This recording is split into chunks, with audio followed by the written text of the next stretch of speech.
incorporating the very legal structures of community interest companies in the UK. So for example, our objectives are very clearly mentioned in the Constitution, and we also have a dividend cap which states that minimum 65% of our profits needs to be reinvested back in the company and the company's mission. Very, exactly the clause that's in KICS. We also have an asset lock which states that if and when the company is liquidated, the assets cannot be transferred, cannot be shared between the shareholders. It needs to be transferred to another asset lock body. But because Sri Lanka does not have asset lock body, we have said also maybe another charity. We do not have an interest cap because we thought that that's a little too advanced for us.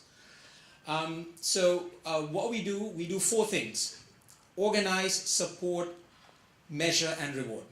We felt that the first thing that, we've been talking about this, Amanda and Achala and Chandula, the people who work in this space. We have been, this came about as a consultative process.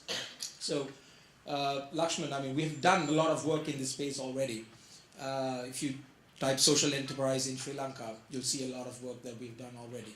So organize. We felt that even to go and talk to the government or to anybody, we need to have some kind of an organization of the social entrepreneurs who are scattered out there. Yes, a lot of people don't know what social enterprise is, that they're doing something similar to a social enterprise. So that's why we started a directory, and we are slowly, finding out people who qualify for that. The broad definition that we use for social enterprise at this stage is any entity that has the core purpose of solving a social or environmental problem, but is also self-sustainable. So you ask 2 questions. We ask, people come to me for various things, and the 2 questions that I ask is, first one, why are you doing what you're doing? What is the purpose? And they say, okay, I want to solve this problem in the society, in the environment, whatever. I said, right, great, take. The second question, are you self-sustainable? You may be getting grants, you may be getting donor funding, that's cool, but if that stops tomorrow, are you still able to run your business? If the answer is yes, then we say, you're a social enterprise, right? At least for the time being. When we identify them, they obviously need a lot of support in business modeling, in measuring impact, investment, business plan development, marketing their products, product design, etc., etc., etc. Everything that our learned professor mentioned.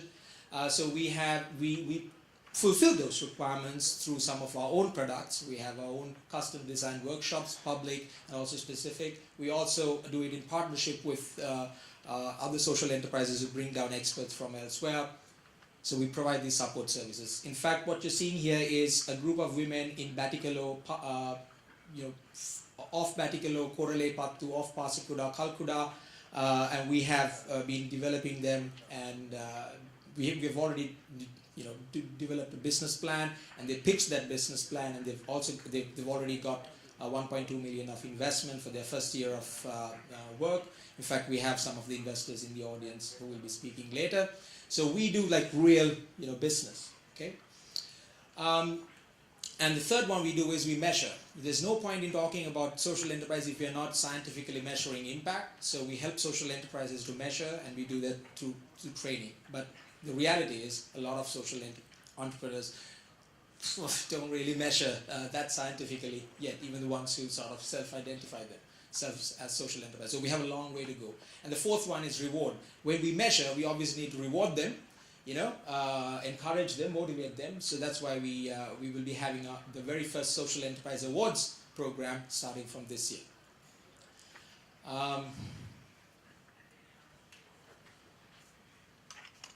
Okay, so the vision for us, and the vision that we want to share with everybody, the vision that we want everybody, every single person in this audience, both local and international, to have, is that Sri Lanka will have a thriving social enterprise sector by 2025. We started in 2015, so we're not even 2 years, so we have a 10-year roadmap. And we think that's realistic. These words are important. Right now, it's not referred to as a sector. Nobody calls social enterprise a sector in Sri Lanka, right? It's early days, very few people recognize themselves as social entrepreneurs, but we know that a lot of people are out there who's doing social enterprise. So we want this to be recognized as a sector in 2025. For example, Minister Iran will be referring to this sector in the parliament as a sector. what we mean by that vision is we will have thousands of legally recognized social enterprises in Sri Lanka, employing hundreds of thousands of people, contributing measured social, environmental, and economic impact to the nation. Right, so that's what it means in a more tangible sense.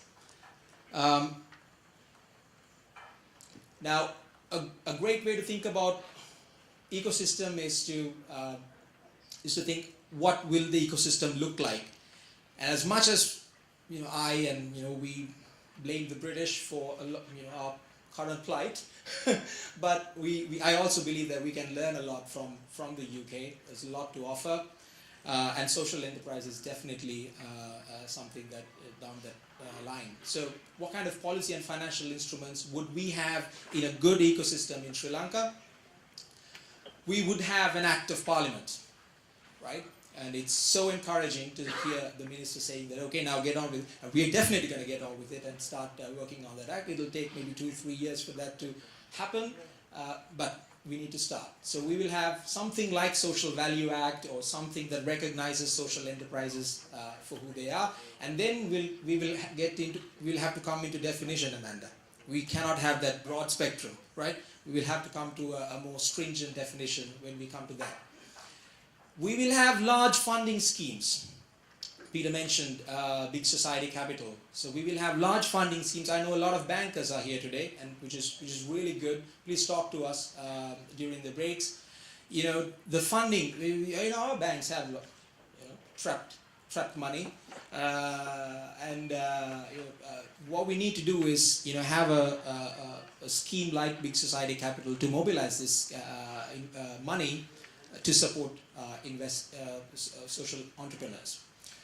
We will have a good network of impact investors in Sri Lanka, and you will hear more from Chandula, chairman of Lanka Impact Investing Network, our sister company who does the investment bit, about how we are planning to do that.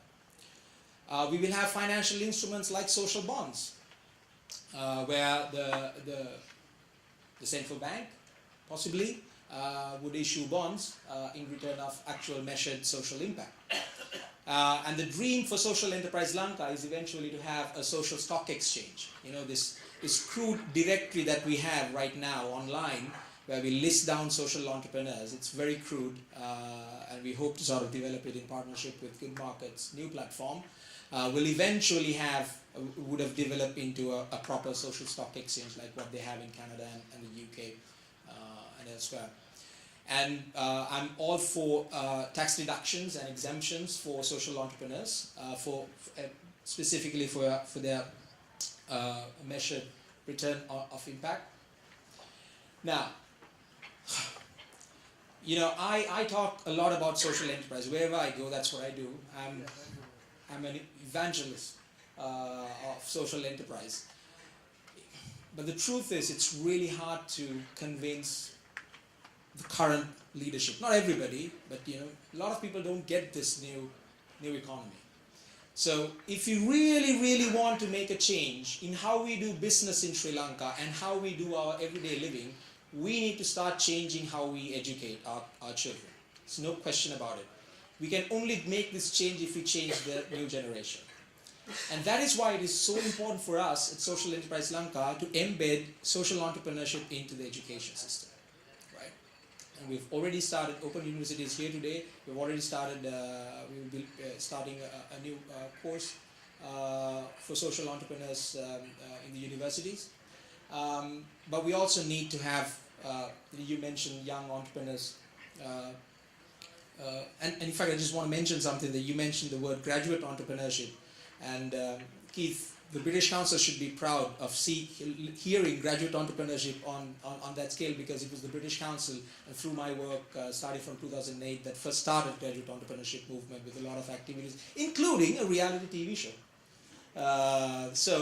And it's great to see that things have happened, and now it's in the policy state, and that gives me hope, because what we are doing right now will also give fruit in another 6 to 7 years. And what we also believe is that social enterprise can be used as a huge tool for youth empowerment. and not just youth empowerment, but also youth empowerment in the sense of ethnic reconciliation, right? Because a lot of these ethnic problems that we have in Sri Lanka are, not all, but most of it is driven by economic reasons, causes. Now, youth don't necessarily like the idea of business, as the professor said, because it's bad, right? But if we can convince them, no, it's not, or not all profit is bad. Here's a middle way. Here's social enterprise, and social enterprise business is a language that everybody can speak, irrespective of whether you're a Sinhalese or a Tamil or a Muslim or whatever, right? So that's one place that we believe that the youth, especially the scattered youth, can have a shared purpose in the country, right? Why? Because they're coming together to solve a community, social, environmental problem, but it is also self-sustainable, and it's going to generate revenue and income and livelihoods for them, and therefore it's attractive for them. Okay, just to finish. Okay, one thing we don't want to be is the godfather of social enterprise in Sri Lanka.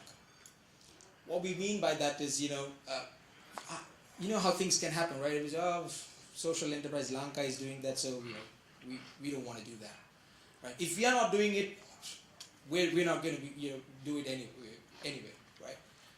I mean, this is early days. There's plenty of space for us, for many more players to come in and do amazing work, right? We can't do this, what we just said, and the other stuff that we have in plan. We can't do any of this alone. It's no way. If we can do it, amazing, right?